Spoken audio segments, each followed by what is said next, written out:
Namaste everyone, my name is Sundara Talware and I welcome you with all my heart to this beautiful Pranayam Workshop.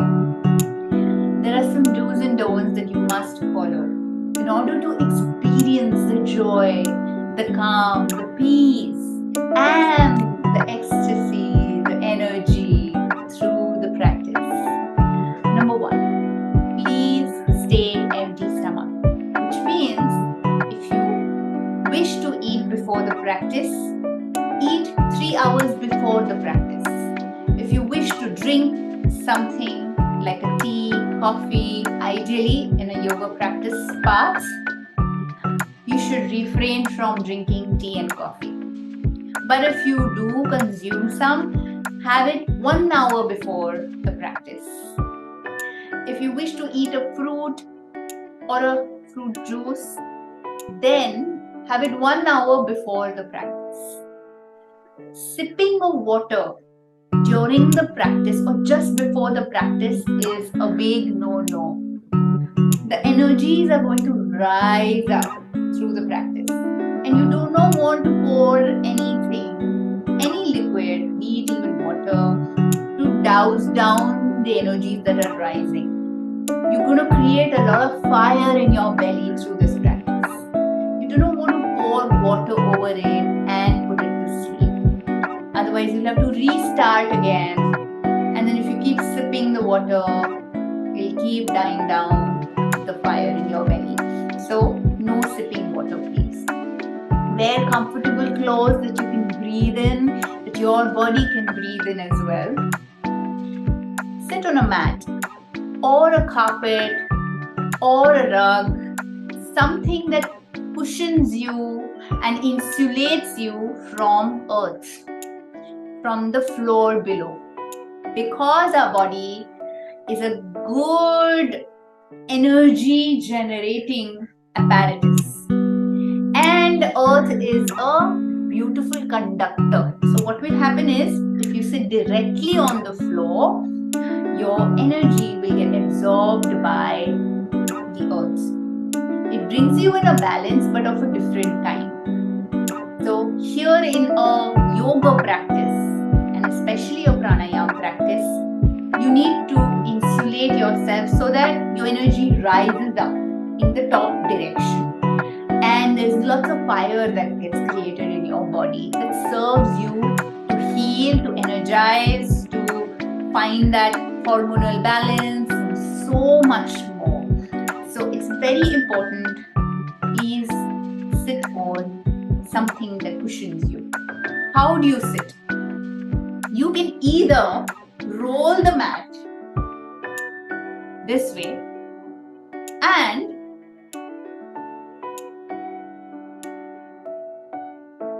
sit on this portion of the mat.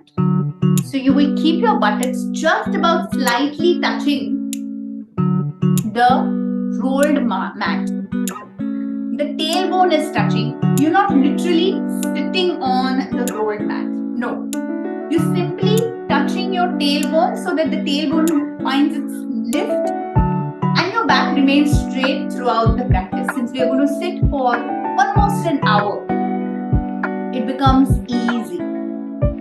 I'll show it to you from the side. So, this is the rolled mat and I'm going to simply place my tailbone on the rolled mat. I'm not sitting on it. I'm just supporting my tailbone with the rolled mat. If you do not have a mat, you can take the help of a cushion. So, you can place the cushion just below your buttocks and use it to support your tailbone so that it gets the elevation that's required. See the difference for yourself on how easy it becomes when you sit with the support below your buttocks. Now the other aspect of how to sit is cross-legged. This is called Ardha Siddhasana. how do you sit cross-legged is 1. Take your left heel and plug it in the perineum. Now where's the perineum? It's the empty gap between your anus and your groin. Okay? So you plug the perineum with the heel. Second, keep the other foot in line with the first one. Heel in front of the other. Both are on the floor. So my first heel is here. Can you see it? And the second heel is in front of the other. And this heel is plugging the perineum. Just adjust a little bit. Now it's just plugging in. It's not hurting you. Make sure it doesn't hurt or pain you or discomforts you. It's just like corking a bottle. That's it. The opening of a bottle, when you plug it with a cord, that's the feeling. That's all you're doing. Why? Because the energy tends to leak out from that space into even your mat. Even if you're cushioning yourself with the mat, it does. So you just keep plugging in the perineum so that the energies are able to rise up even more without any leakage. Second, you can choose to sit in a Purna Siddhasana as well if you have flexibility. So you can take the leg and place it on top of the other one. So both heels are on one top of the other. Make sure left heel is always below. Left heel is plugging the perineum, not the right heel. There's a scientific reason behind it. Second, your poise should be straight. Back straight and body relaxed. Spine straight and body relaxed. Just like a hanger on which you hang your clothes. Hanger remains straight and taut. Clothes are hanging freely. Alright? Chin is parallel to the floor. Chin is not down. Chin is not up. Chin is parallel.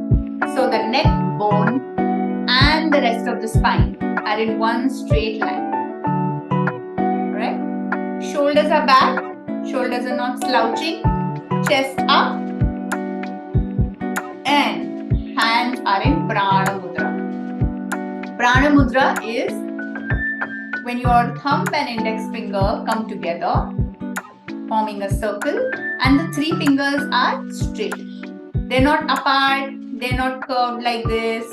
No, it's straight, but loosely straight. It's not taut like this. So, this is the Prana Mudra. You're going to sit like this unless I tell you to do other stuff. And smile. You may also choose to sit in Sukhasana, which is the normal cross-leg posture, which is not plugging the perineum, though I don't recommend that. But just in case you can't expand your legs to this width, because this is a longer seated posture, you can simply keep the bottom of your foot touching the inside of your other thigh, and similarly the bottom of the other foot touching the inside of the other thigh. So left leg, the foot of the left leg touches the inside of your right thigh, and the base of the right foot touches the inside of your left thigh. This is the normal Sukhasana posture that we all know of sitting in. The best option to sit in is Padmasana, which is both feet are not touching the ground. Feet are facing upwards, like the petals of the lotus. That's why it's called the lotus pose. This is excellent because your perineum is also not touching the floor. Great posture for the movement of your energy towards the crown of your head. If you are unable to sit in any of these cross-leg postures for long, or if you feel the pain at any point in time of your practice, there's Vajrasana that you can sit in.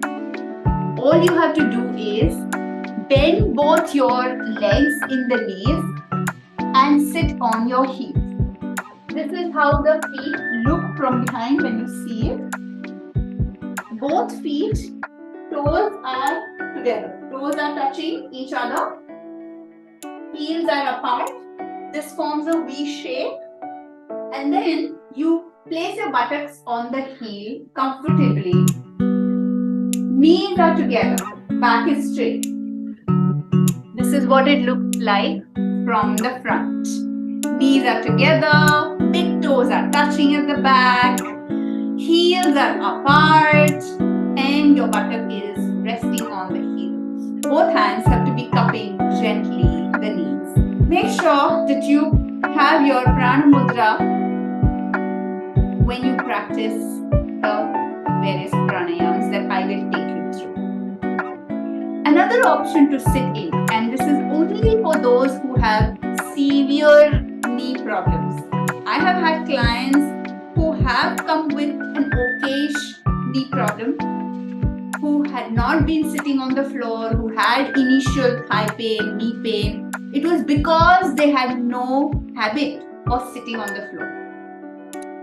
But eventually, they got used to it, and today they sit like statues. Absolutely no movement, no aches and pains. The body has gotten used to that angle of sitting. So, apart from severe aches, absolutely, like if there's some knee injury or a knee replacement, or due to any other reason that you cannot sit, you will sit in the posture that I showed you. The 3 folded asanas, cross legs, and this Vajrasana. How do you sit on the chair if you are going to sit on one? Let me show you. So this is how it will look if you choose to sit on a chair. Make sure that the chair is sturdy, firm, and not something that sinks down as you sit on it. Make sure both your feet are firmly touching the ground. Now, as you can see, my feet are hanging in the air, right? This shouldn't happen. Only the toes are touching. My heels are not touching. So what do? Take a pillow or any cushion and rest both your feet on the cushion. So this raised height will allow both of your feet to be rested firmly on the ground. So this way you can be steady and practice diligently without any distractions. You have insulation below your feet. Your energy is not draining down into the ground through your feet.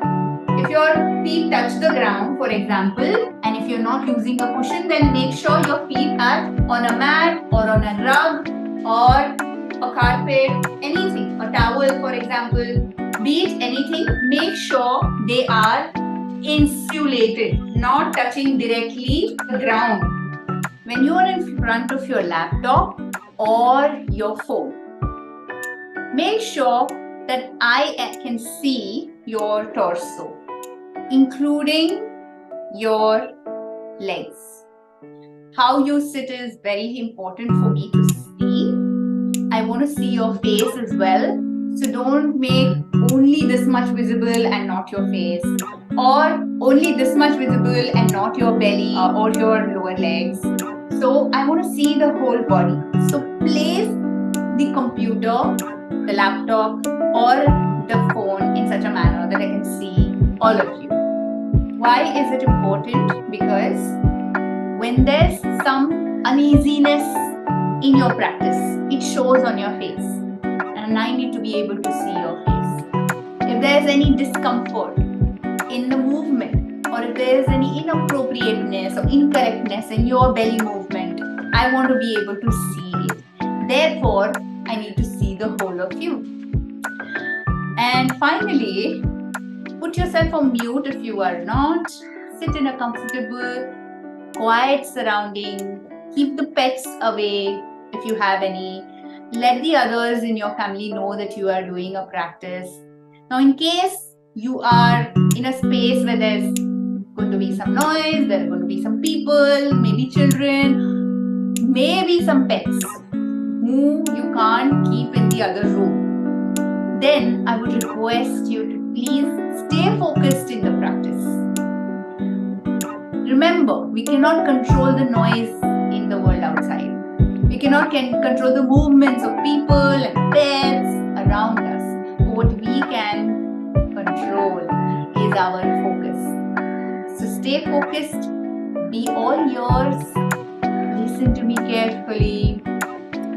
attention and be in the session 100%. And last of all, smile. Smile, join in with a happy soul. Also, log in 5 minutes before the class so that you can do all the setup and be ready. So I'll see you in class. Take care. Sending you loads of love and blessings, healing energies. May you always be happy and healthy. Take care. Mwah.